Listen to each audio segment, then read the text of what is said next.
The biggest trend in the business world at the moment is to produce a book of your own. It's become mainstream and is almost an expectation of being in business. To some extent, having your own book has been put up on a pedestal as the saving grace to your business. As if once you have a book, the money will come, the people will come, and everything just flows easily from there. But that raises the question then, that if having a book solves everything, why do authors starve?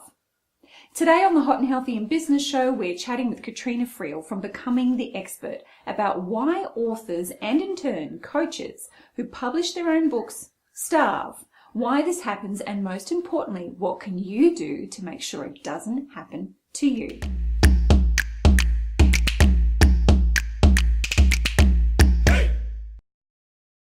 Welcome to the show, Katrena. Oh, it's so nice to see you. It's been a few weeks. I know it's been ages since we've had many conversations, but this is the first time we've had a chance to get you on the show, and I'm very excited to share you with the audience. What do you mean when you say that authors are starving? Well, what we find is that authors write books, fantastic, and then they starve because they're essentially doing an introverted activity really well. So they go into their places and they write in their little retreats, and then they come out and they've got their little book.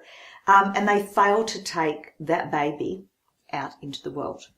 And coaches do the same. Coaches tend to be, on average, introverted types. And the reason they choose coaching as their career is because they love working one-on-one with people. So same thing, they pop their little shingle up, and they sit there hoping people will come to their office and work with them one-on-one. But again, they're the world's best kept secret. So the authors starve because they fail to take their book out into the world, and coaches starve because they fail to go out into the world as well.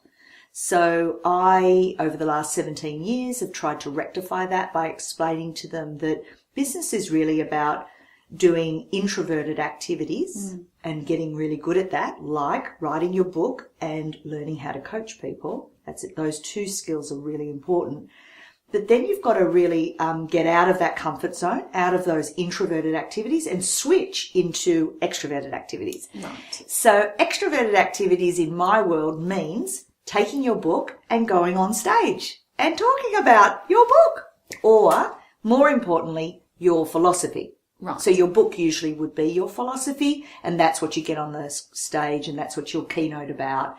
And that way people go, oh, I connect with that work, I connect with that topic, I connect with that stuff that you're saying, your philosophy, and then they buy the book. And more importantly, the $30 purchase is really not what it's about. It's about them seeing you on stage, connecting with the message, buying the book, going a bit deeper with your message and being able to have time to reflect on your message, but then buying your bigger programs. Right. And that's where the money is. And the money's not in the $30 purchase. Right. So if there's an introvert listening and watching this going, oh my gosh, that just sounds like a nightmare to me as an introvert. They all start like that. I don't let them stay there though. So I guess I have two questions here. Yes. If you're an introvert, a book is a good idea because it gets your expertise and out. I find it easy to do. Okay. I'm an extrovert. I find the idea of writing a book, and yet I've contributed to 3 bestsellers. Yeah. I find it incredibly horribly just thinking about it because it's overwhelming and it's lonely. It's lonely. You don't want to be alone in a room for days. Promoting it on stage. No problem for you. Get out of the way. So here's the issue. This is the issue, is the extroverts have issues settling down and doing introverted activities, and the introverts have issues with doing the extroverted activities. Now, if you can get over that through some mindset changes and often a little bit of therapy or even just a bit of coaching, quite often I just have a conversation with my clients and boom, they get the philosophy that they sometimes have to be doing extroverted energy activities and other times they have to be doing introverted activities. As a business person, you have to be able to do both. Right. That is the secret to success. And that's why most people aren't as successful as they could be, because they're labeling themselves one thing or another and then just staying there. Okay. I don't allow that with my clients. My clients, I teach them how to speak on stage as an introvert, and I teach extroverts how to focus and be productive while writing their book. Oh, wow. What a great service to be offering people. Yeah, that's the thing, is you've got to be able to do what you're not currently thinking you're good at. Right. Or get a team of people or a support network or a coach to help you with the areas that you're not naturally flowing with. You bet. Yeah. So should everyone write a book? Well, look, obviously I've built my whole business around that being the first step in my process. Yeah. And I only teach it now because I did it, and it took me 15 years to work out how it all worked and how to be successful as an author, then a keynote, and then from that as your sales funnel, turning those clients and those observers into people that want to do your training and your coaching and consulting work. So it took me ages to work it all out, and I loved it. So I'm doing it, and I still do it. So I'm not just teaching it, I still am doing it. So I'm an author, I'm a keynote speaker, I'm a trainer and a coach. And then what I found when I was out there doing it, there was always one woman that would come up with, I used to call them the sparkly eyed people, and go, oh my God, I would love to do what you're doing. And I used to think, well, I could show you. Come, let me show you. So then I just, in the end, created a whole brand out of helping people do that. But I think what's key is I've been there, done that. I took 15 years to work it all out. Now I teach somebody you can write a book in 30 days to 90 days. You can be a #1 bestseller by that 90-day point. By about 6 months, I've done all your elements for you. So your website, your banner, all your workbook, everything that you need inside to launch yourself out into the marketplace, I do it all for you. Wow. That is fantastic. I love that. It sounds brilliant. Is there a right time for somebody to come and see you and get a book written? Is there a wrong time for somebody to write a book? Well, the program's called Becoming the Expert. So it's not you are the expert, now come and put it all together. It's about saying, inside of yourself. So women like you and I, we always felt there was something inside of us. So there's women out there that know that they've got more inside of themselves, and they know deep down. They may not be discussing it. It could be a secret. But inside of yourself, this is how you know, is that you can help people and that you want to help people, and you can help people with your philosophy. But it will stay the world's best kept secret if you don't create the rigor around putting your philosophy together. So the book is part of the journey. If you never put your book together, then you never really clarify your thoughts. I like that. And the book clarifies your thoughts, and it makes you become the expert. Then when you have to do your keynote slides and put your thoughts together in a very succinct 20-minute, 40-minute piece, you clarify even further. Beautiful. So it gets more crystal. So then we expand all that and say, oh my God, let's turn that whole philosophy into a live event in the process of designing that signature program, that 3-day retreat, and make the book come alive. There's rigor in that. You get even more crystallized. So by the time you finish the program, you are the bloody expert. Yeah. And you feel like you've earned it. Okay. Whereas if, with some other programs, they'll say, I'll write the book for you, just get a ghostwriter. Yeah, they'll put it all together. And then you get up and you stand up and speak about it, but you haven't done the rigor behind it. What you'll find is those sort of speakers are what I call cardboard cutouts.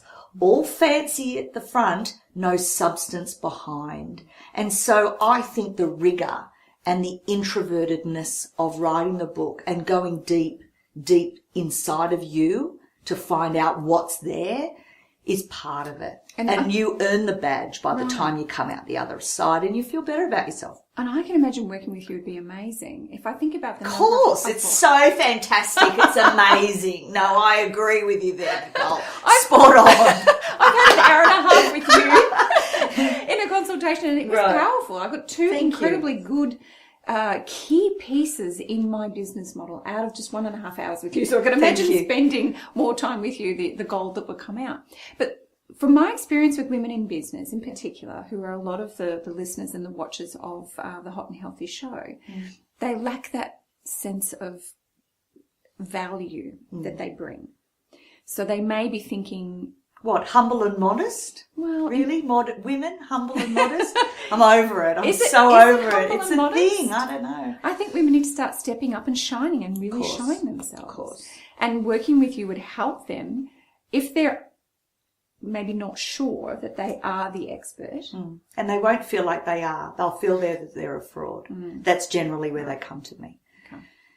So they have the sense that there is something there, but I just don't know how to package that up, and I don't know if it's actually worth anything. Yeah. And you help to get them to see that that is worth. We all have our geniuses, and my genius is, for some reason, I'm able just to see people's full potential at the end. That's my gift from the universe. I was born like that. So when I look at somebody and they're telling me about how shit they are and they've got no confidence and they can't do this and they can't do that and they could never do a speech and I don't want to speak and I can't write a book and blah, blah, blah, my brain doesn't really listen to that. All I can see and all I can feel is where they're going to end up. So I'm able to see their true potential before they can. And so what I do is I believe in them way before they believe in themselves. Right. And that's okay. Yeah. So during the process of building them and helping them build their confidence and their self-worth and their self-value, and in them doing the rigor of the work, it all comes out in the wash at the end. And suddenly their sense of self matches my original thought of them. So if they're not sure, they can just borrow your confidence. They just borrow my confidence. Yeah, yeah. And I can argue it. I can argue it. So they go, no, I'm not. I go, here's why you are. I've got the evidence. And why have I got the evidence? How would I know? Well, it's weird. Just people are so, well, women just in general are just so modest and humble. They're not allowed to be the tall poppy syndrome because Australians will cut you down. You're not allowed to believe in yourself here. You're not allowed to be a confident alpha woman. And all of this crap that goes on in Australia, particularly, it doesn't happen in America. American women are bred a different way. In Australia, we're bred a certain way, and quite frankly, I'm over it. I'm bored with it. And what I like to teach my clients is to get bored with it and go, you know what? You're actually really great. Deep down, you know you're really great. Let's just get over that and let's get on with it. Let's write your philosophy. How about we do that? Oh, I like that. That gives me a sense of, oh, fine. Let's stop just spending the energy on the are you good and let's just jump straight over. You are good. It's just your philosophy. You haven't put the rigor in to determine your philosophy, which means you don't have the confidence around. That's why you say, I don't like speaking. People say, I don't like speaking. It's because they haven't got their message. Once you have your message, you won't be able to shut you up. I promise you. So don't worry. It's chicken and the egg stuff. So do the rigor of your book, put your philosophy together, and then suddenly you want to desperately share that message. At the moment, you've got no message. You've got no clarity. So, of course, I wouldn't want to get up either, to be honest. So how is this impacting women's levels of burnout? Because we know it's at epidemic proportions. Yep. So women are trying to do everything and be everything and holding back. How is writing a book and getting their philosophy clear and out in the world going to help them overcome that? Well, usually I get two types of people. There's one type of person that's already been in business for 5 years and they're starving. And so a redirect with me, positioning you correctly through the book. The book is the positioning tool. The keynote and being on stage is a positioning tool. And then when you put your training together, that's a positioning tool as the expert. So once you're positioned correctly and you're packaged correctly, then we can turn your business around quicker than if you just stayed on the same path, doing whatever you're doing and not being positioned and packaged correctly, which means you're probably not priced correctly either. Okay, and that adds to the stress and the struggle. That's and right, the hustle and you're starving. Anyone's going to burn out if you've got no money in the bank. Oh my God! And you're wondering, oh, shall I just go back and get another job and I'll give it all in and I'll just do VA work or whatever the comfort zone to fall back into is, and that will just nip at your heels until you just go bankrupt, and then that's the end of it. And then you try again or do whatever. Then there's the other type of person that is in corporate. They've got their job. I call it a job. They're working in their job, but deep down inside they know they've got more. They want to help people. They're looking around at all of us in business, sort of secretly jealous, going, oh, I wish I had their freedom and their lifestyle, and look at them, it looks so glamorous. It is glamorous. Yeah, it's so glamorous at 3 a.m. It's really awesome. But anywho, they're looking at us, and what happens is they get scared about leaving the comfort and the sensible job. And what they will battle with is, what if they fail? What if they lose all their money?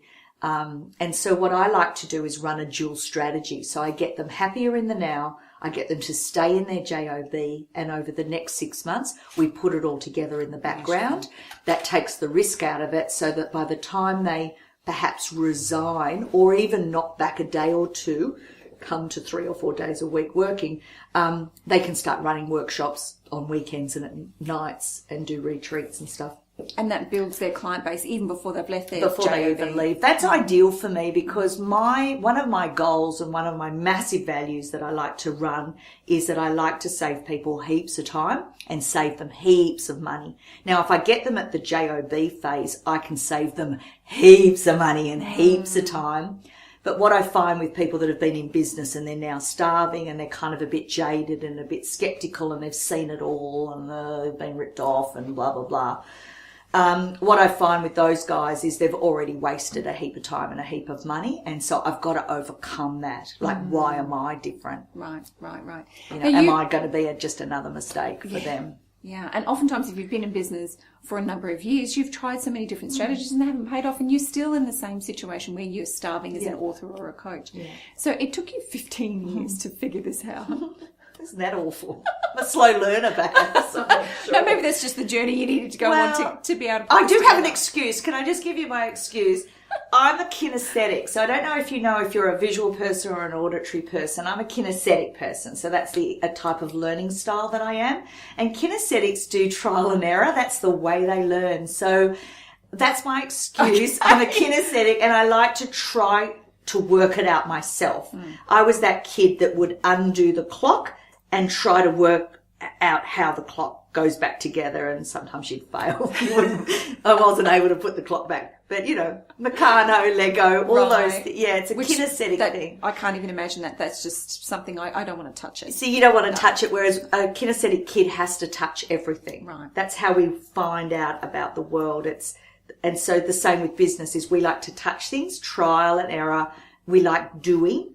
We learn by doing.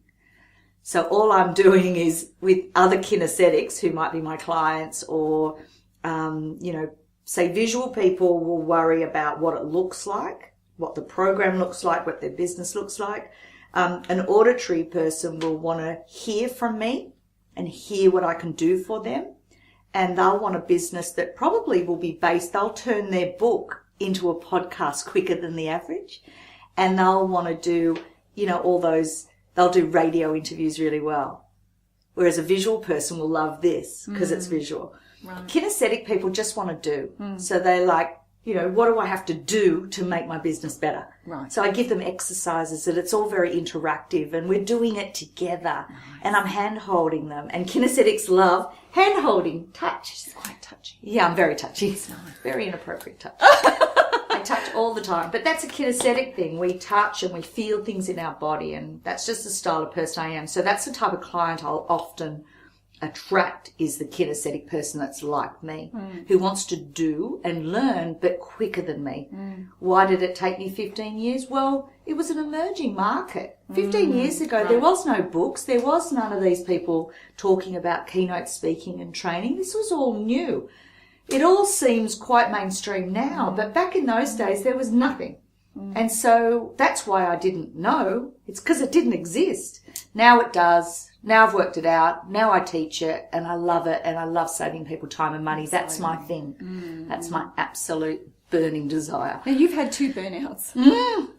Before I was 25. Right. So coming back to, I need to do it to learn it. Yeah, true. Need to do it twice. Needed to do it twice. How do you avoid burnout now? Well, number one is check in with your sleeping. I'm now a really, really, really good sleeper, and that's what is really one of my silver bullets, is being a really good sleeper. And what I find with most women is they're not sleeping very well.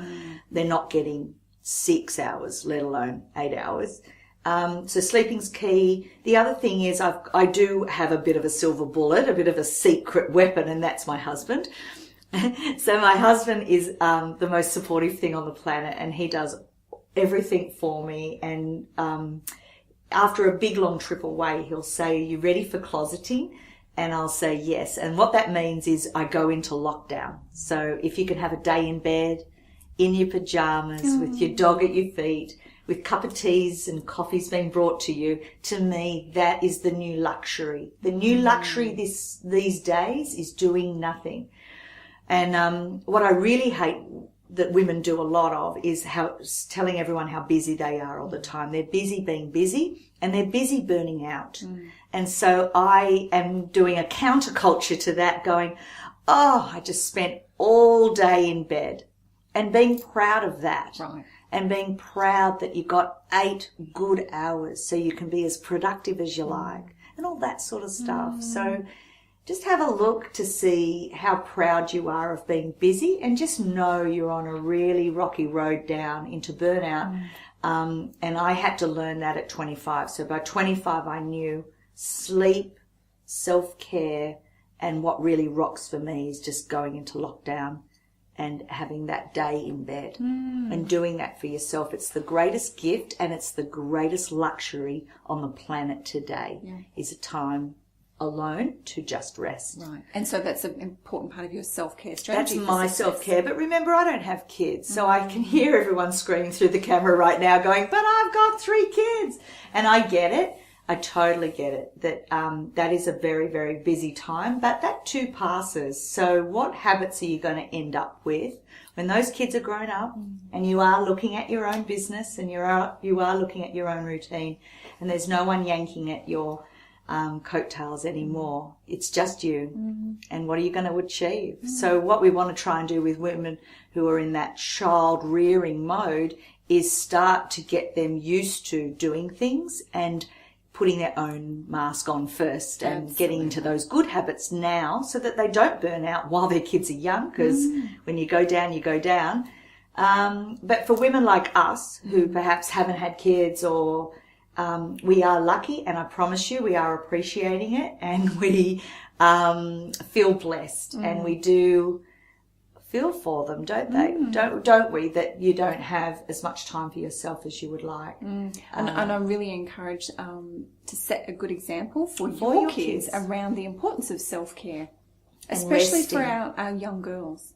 Because I was raised, I don't know about you, in an environment where you really did come last. Yeah. You know, everything else, the job, the partners, the family, the home, all came before having a nap because you're worn out. Yeah. Or even just doing a bit of meditating instead of medicating. Or eating properly. I was just reading one of my clients' books the other day, and she had the burnt chop story in there about how her mum would serve up everybody, and then there was the burnt chop, and that's what she ate. And I cried, because I remember my mum had the burnt chop. And, we were 4 girls, and, there's chops going. We had chops and salad pretty much every night of my whole entire childhood. And, she would take the burnt chop. So the generation now is, we've learnt from that. It's not all about them, because without you, they won't function. So if you go down, even with the flu, it affects the whole thing. So if we can avoid the flu as a bit of a mini burnout, because I think the flu is a metaphor for a little mini burnout, saying you've gone and gone and gone and gone, you won't rest, so I'll make you rest. Make you rest, yeah. It's the universe saying, right, shut her down, put her into bed for 3 days or 2 weeks, depending on how bad you get it. I hope nobody's going to have the flu for 2 weeks. No, I hope not either. But if we could just keep our immune systems really up, sleep really well, hydration. I like to keep it simple. It's really about sleep for me. Hydration, I'm much, much better at it. Light exercise, I'm walking the dog on the beach, fresh air, grounding, salt lamps, and my little mini hack. Okay. I've got a little mini hack right for the end. Have we? Go. You reckon? Do it now? Yeah. Okay. So my little mini hack, which I've just discovered round the corner from me, is a flotation tank. And so now I think it's like I get 3 visits for $40 each if you buy 3 in the one go. So what's that? $120, 3 visits, 1 hour, and you're just in complete darkness in a little warm pod that's the same temperature as your body. So you don't know where your body starts and finishes. It's like being out in space. And you can have music or not have music. You can have lights or not have lights. But what I do is advanced, complete blackout. Of course. And no sound. Only because I'm cool with that. A lot of people are not cool with that. They need that distractions. But, you build up to complete blackness, complete no sound. And you watch what your brain does while you're being fed magnesium on a whole nother level. Because the salt, the reason you're able to float like that, like you're so buoyant, is because it's all magnesium. Piles of it. So it's an incredible experience. I highly recommend it. It's my new life hack. Okay. Yeah. Great. I'm into it. That's a great tip. Yeah. It's like meditation on a whole nother level. What I liked about what you've been saying, so I'm listening to your life hack, and I'm going to try the flotation. Yeah, it's very cool. Was around when you become the expert, it makes things so much simpler. You craft your philosophy, you put it in a book. From the book, you do a keynote. From the keynote, you do the training. And the training will be broken up into a number of different things. So you'll be able to do a 1-hour training, a 2-hour training, a 4-hour training, which is half day, a 1-day training, a 2-day training, and a 3-day retreat, all on the same content. Okay, just got complicated. Okay, so just training. Sorry. No, but I mean in terms of... Too much of a leap. It's too much detail for me. Okay, too much detail for a visual. Yes. Yeah. I'm a visual and an auditory. Visuals get overwhelmed with detail very quickly. Wow, I am so. That's true. Yeah. So, when I think about women burning out, it's because they are spread too thin. They're trying to do too many things. So I like the idea. It's very simple. You are an expert. Yes. Katrena, you will show them how to pull out that magic. That's right. Put it into a philosophy. Yeah. Into a book. Yeah. A book becomes keynotes. The keynotes become the training. The training then is the coaching program. Coaching. Simple. That way, authors and coaches don't starve. That's it. They thrive. They thrive, yeah, because their message is positioned correctly and packaged up so that the average consumer can consume it. And it's too much detail for her, but any of you techos out there, all your social media is then done for the next 12 months because they just keep taking quotes out of your book. So you don't even have to worry about social media. It's all there inside of your book just for somebody to lift it out. And it'll be so every easy chapter to get is a podcast. Right, every chapter is a podcast. And every chapter is a topic that you could pitch to a podcast or a TV show. It's brilliant. And every chapter is a keynote. So if somebody says, we need you, can you talk about productivity? Well, productivity could have been one chapter inside your book. There's your keynote. Love it. Boom. This has been really, really good. I hope so. Yeah. Thank you so much for having me. Thank you for being on the show.